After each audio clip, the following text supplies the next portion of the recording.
Yo guys, balik lagi bersama gua di channel Dynamic Ray. Ya, kali ini gua bakal bahas Ultraman Blazar episode 3. Episode yang cukup menghibur kalau dari gua dan lebih agak serius dibanding episode 2 kemarin. Cuma masih mau dilengkapi atau diselipkan sedikit lawakannya ya. Cukup menghibur memang. Dan jelas yang menjadi highlight adalah debut Ergaron. Jadi langsung aja cus episode ketiga Ultraman Blazar.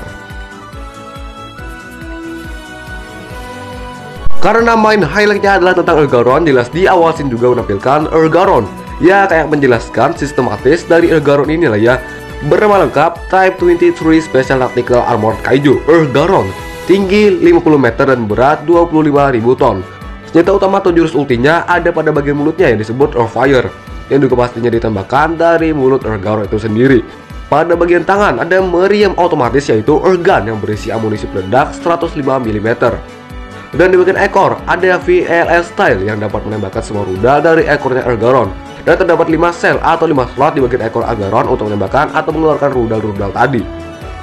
Mesin utamanya berbahan bakar cairan yang memungkinkan peluncuran terdarurat ke zona operasi dengan kecepatan 4 Mach. Dan di sini memang terjawab bahwa proses pembuatan Ergaron dibikin secara diam-diam. Dan ya, Bantu sudah direkrut lebih awal ya untuk mengembangkan Ergaron ini secara rahasia. Dan juga karena keahlian pengembangan senjatanya ini. Ya, dia kan ahli mekanik banget. Jadi supaya perkembangan Ergaron bisa lebih cepat, direkrutlah dia lebih awal. Dan di sini Bantu ditanya, lu bisa nggak ngendarain Ergaron? Bono jawab, enggak. Dia yang ngebikin Ergaron aja nggak bisa ngendarain ya. Dia bisa menerbangkan pesawat transportasi, tapi jelas bukan Ergaron. Itu kata Bantu Yusunabu tadi ya. Untuk sekarang memang Bantu nggak bisa. Tapi buat kedepannya Bantu bakal jadi pilot Ergaron juga. Kemudian, wakil Kapten Tero Kinagura memperlihatkan sebuah tangki penyimpanan yang disebut tetrium cair hilang atau habis dalam semalam. Dan ini terjadi di seluruh dunia satu demi satu, seperti di Jerman, Prancis, Inggris. Nah, apa sih tetrium ini? Dijelaskan oleh Bantu bahwa tetrium dapat ditemukan di air dalam jumlah yang sangat sedikit dan bisa diekstraksi selama di air. Ya, kurang lebih gitu lah ya. Nah, jelas ini bukan kejadian alami, yang kemungkinan adalah langsung dari kaiju. Dan memang ini adalah ulah kaiju Taganular yang menjadi villain utama di episode kali ini. Karena tentang penyebatan tetrium tadi, di sini pun Taganular diperkirakan akan datang ke Jepang, tapi dengan bentuk tubuhnya yang semakin besar karena minum mulu. Di awal scene itu masih agak kecil ya. Amy pun di sini ditugaskan untuk menginvestigasi tentang ini dan jelas cosplay lagi. Tapi sebelum menginvestigasi, Amy bersama Kapten Tito dan yang lainnya di sini pergi latihan dulu. Kayak latihan dalam hutan, kayak dalam Ergaron.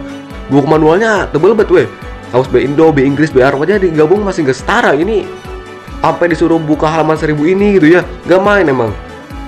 Terus ada lagi yang kayak nyusun strategi pakai miniatur mainan. Asli kayak anak-anak SD mainan apa gitu ya, pakai suara-suara khas mulut.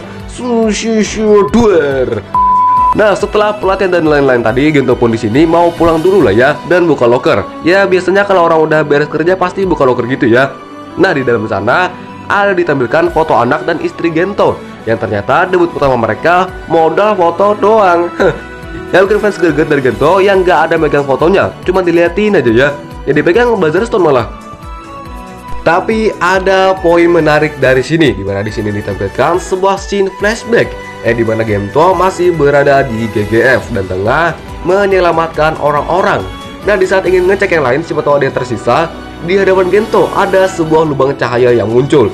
Di dalam lubang cahaya tersebut ada sebuah sosok yang berwujudkan cahaya. Gento pun di sini memasukinya dan Gento ini belum mengira bahwa sosok cahaya ini minta tolong. Di saat ingin meraih tangannya, flashbacknya pun habis. Nah, ini menarik buat dibahas. Kemungkinan sosok cahaya tersebut adalah Blazar. Ini kemungkinan besar sih, karena memang kebanyakan Ultraman unsur utamanya ya dari cahaya gitu. Dan kemungkinan juga di sini sosok cahaya tersebut gak minta tolong, tapi di sini awal mulanya interaksi Gento dan juga Blazar. Jadi ya di episode 1 kemarin bukan yang pertama kalinya Gento dan Blazar ini berinteraksi, tapi pada sebelum-sebelumnya sudah terjadi interaksi antara Gento dan Blazar ini. Dan kemungkinan scene flashback ini akan terus diperjelas di episode-episode yang akan datang. Jadi yang scene flashback di episode ini kemungkinan bukan untuk pertama kalinya juga, mungkin. Jadi simpelnya gini, proses bersatunya Gento dan Blazar ini terjadi secara bertahap gitu. Dan di saat sudah sempurna bersatu, Gento bisa dengan langsung berubah menjadi wujud Ultraman Blazar. Yang gue tangkap sih untuk sekarang gitu ya. Kalau dari kalian gimana? Pada episode ketiga ini ada guest star yang muncul, yaitu Tomokazu Seki, voice actor yang juga terkenal dan di kalangan ultra fans. Pasti ya kalian tahu lah ya beliau ini ngisi suara siapa, yaitu Glenn Fire. itu kan nggak salah di UGF kemarin ngisi SD ya kalau nggak salah. Seorang Glenn keluar pas dia teriak weh. Dan Tomogozu Seki di sini berperan sebagai Mr. Okawa, seorang fisikawan gitu ya di sebuah penelitian. Dan Emi Aobe di sini nyamar jadi anak baru di penelitian Mr. Okawa ini tadi, buat mendapatkan info-info baru tentang Tetrium. Tidak lama kemudian, Tagen Nular datang ke tempat Mr. Okawa dan Emi berada, dan jelas incarannya kali ini adalah Tetrium.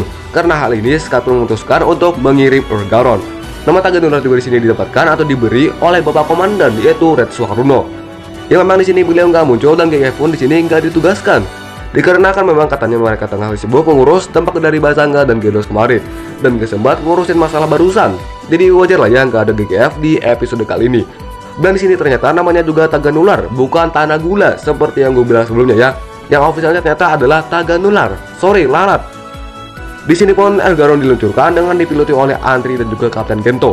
Andri di sini menjadi pilot utama karena dialah yang menyusun rencana kali ini untuk melawan Taganular. Ya, intinya lawannya dengan cara bertarung jarak dekat gitulah ya. Di saat proses meluncurkan Urgaron, waduh itu keren sih, bener-bener keren. Kesan realistisnya tuh dapet. Ada staf-staf yang ngurus ini itulah. Waduh itu keren sih. Dan ada detail kecil di sini bahwa memang Scarlet masih dirahasiakan. Yang diketahui orang-orang di sini masih GGF. Bahkan yang Mr. Okawa bilang, GGF mana nih kok nggak datang? Cuma ya mungkin di sini dia menemukan kejanggalan ke Emi ya, dari nelpon ke tim. Ya Scarlet ini nantinya bakal ke publikasi juga kok ya. Di sini pun terjadilah pertarungan Urgaron melawan Taganular. Dia memang secara fighting scene lumayan keren kalau dari gua, apalagi dengan asap-asapnya itu dan diberi dengan color grading yang wah sekali. Memang awalnya Urgaron di sini sempat memukul mundur Taganular sampai-sampai membuat tangannya Taganular coplok sebelah. Tapi setelah itu pun Urgaron di sini dibantai sama Taganular sampai membuat kerusakan dari Urgaron yang membuatnya tidak bisa bergerak. Ya sebenarnya kalau dilihat maka Urgaron pun bisa ngalahin Taganular. Cuma supaya ada waktu buat Blazer muncul ya dibuatlah Urgaron ini terbantai dulu. Karena kondisi ini pun membuat Gento terdesak dan akhirnya Blazer Brace muncul di tangannya Gento. Gento memutuskan untuk berubah menjadi Ultraman Blazer.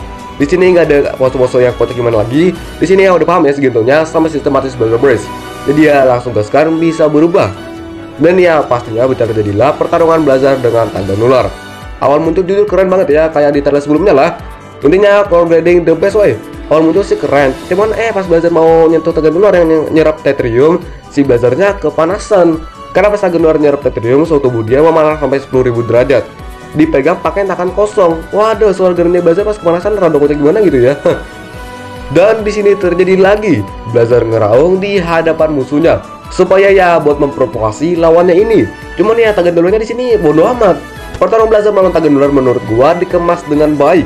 Dimana color grading dan perawatan kameranya menurut gua itu pas, membuatnya jadi keren. Dibikin keren ya color gradingnya itu sih. Di tengah pertarungan, Urgaron masih ada membantu ya buat melawan Taganular ini, yaitu dengan menembakkan rudal dari PLS style tadi. Dan di akhir-akhir pertarungan, kepala dari Taganular ini mencapai suhu menjadi 1 juta derajat, dimana disuruh mau menembakkan semua serang gitu loh ya ke Blazer yang ditembakkan dari kepalanya. Makanya energi panas yang ada di tubuhnya Taganular tersalurkan semuanya ke kepalanya, dan untuknya serangan tersebut dapat dialihkan ke Blazer ke atas dan serangannya pun jadi ke langit itu. Nah, serangan Taganular berasuhan jangan dianggap sepele, karena bisa-bisa serangan inilah yang membuat para alien atau Saiyajin lainnya bisa mengetahui keberadaan planet bumi. Apalagi kalau ada alien Saiyajin atau Saiyajin yang meneliti atau menyelidiki serangan tersebut, dan katanya dari bumi, dan kemudian dia menelusuri tentang bumi. Setelah itu pun Saiyajin tersebut memutuskan untuk pergi ke bumi dengan alasan yang beda-beda ya. Ada yang mau bernegosiasi, menginvasi. Saiyajin yang gue tahu datang ke bumi karena serangan ini adalah Kanaan Saiyajin. Kalau teori gue sih gitu ya. Tapi bisa juga ada Saiyajin yang salah paham karena serangan tersebut mengenai planet mereka, membuat kerusakan parah lah ya di planet mereka karena serangan tersebut. Dan setelah itu mereka menyelidiki bahwa itu berasal dari bumi. Karena itu mereka menduga bahwa makhluk bumi berencana merusak planet mereka. Nah, karena ini terjadilah kesalahpahaman membuat ya saling gelut. Ingat itu teori gue ya, jangan anggap slow doang loh ya. Tapi bisa juga sih cuma laut aja. Nah, setelah menembakkan serangan tersebut, Taganular bisa dibilang udah kehabisan energi lah ya, karena semuanya udah dihabiskan menembakkan semuanya. Dan diakhiri Blazer menembakkan Spiral Barret di hadapannya, dan ya Taganular pun berhasil dikalahkan. Dan pas di akhir-akhir ternyata Blazernya bersyukur kalian kayu ini. Asli dah, awalnya kan Blazer berdoa pas awal muncul. Ini pas di akhir-akhir. Ya di episode kedua kemarin bismillah, sekarang alhamdulillah. Oke, yaitu dia untuk Ultraman Blazar episode 3. Gimana menurut kalian? Episode yang cukup menghibur dan dia masih bagus ya dari segi cerita kalau dari gua. Apalagi terdapat hal-hal menarik lainnya, terutama si flashback Gento sebelumnya ya. Itu banyak sih buat dijadi diskusi. Episode minggu depan yaitu episode 4 berjudul To Spoke Amy akan berfokus ke Amy Aobe, di mana sini dia ditugaskan untuk menyelidiki dan menyamar di Novayo Corporation, sebuah perusahaan kimia gitu ya. Dan di sini menjadi debut dari Levira. Amy makin gelis woy, entah kenapa pas lihat dia pakai kacamata malah mirip Mindarin woy. By the way, buat pembaru gaya gimana nih guys? Bahas nggak? Kalau dibahas paling bentaran doang videonya ya, cuman ya kalau dibikin buat teori-teori sih keren juga ya. Ya kalau intinya kalau dari gue ya cukup keren lah ya. Dah ya, bye bye.